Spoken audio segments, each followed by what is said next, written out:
आता आपण जे या रोड संदर्भात निवेदन नगर परिषदेला दिलेलं आहे त्या संदर्भात आपलं मत काय? या रस्त्याच्या संदर्भात आमच्या नगरसेविका काजी मॅडम, आमचे पदाधिकारी पक्षाचे विजय काजी, महेश राठे, आम्ही स्वतः प्रमुख पदाधिकारी आज जाऊन ह्या रस्त्याची दुरावस्था काय झाली आहे, हा रस्ता शहरात येणार आहे आणि ह्या रस्त्याची कायमची दुरावस्था झालेली आहे. तर आता तुम्ही हा पाहताय किती खड्डे पडलेले आहेत. आता 4-8 दिवसावर पाऊस चालू होणार आहे जोरदार आणि अशा परिस्थितीत चिखलमय खड्डेमय हा रस्ता आहे आणि ह्याच्याकडे कुठल्याही परिस्थितीत नगर परिषद असेल किंवा सत्ताधारी असतील तिथे कुठल्याही परिस्थितीत त्यांचं लक्ष नाही आहे, त्यांना देणं घेणं नाही आहे. म्हणून आज आम्ही प्राथमिक नगर परिषदला मुख्याधिकारी त्यांच्या नावाने आम्ही आज निवेदन दिलेलं आहे.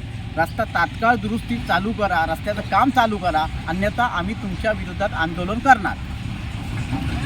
बरं मॅडम, आज आपण जे या रोड संदर्भात नगर परिषदेला निवेदन दिलेलं आहे त्या संदर्भात आपण काय बोलाल? आज आम्ही सगळे नागरिक आणि मी स्वतः नगरसेवक म्हणून राजापूर नगर परिषदमध्ये प्राथमिक निवेदन दिलेलं आहे आणि लोकांचे जे हाल होत आहेत.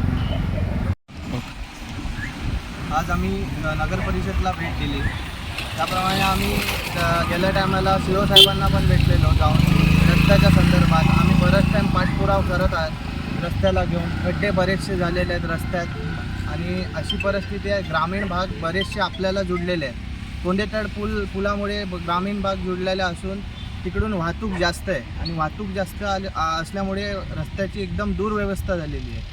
परत आम्ही नगर परिषदला एक हे करतो आहे, निवेदन करतो आहे की बाबा आम्हाला रस्ता बांधून द्या. रस्त्याचे वर्क ऑर्डर्स झाले आहेत, रस्ता मंजूर झाला आहे, तरीसुद्धा रस्त्याचं काम आत्ताबी चालू झालेला नाही.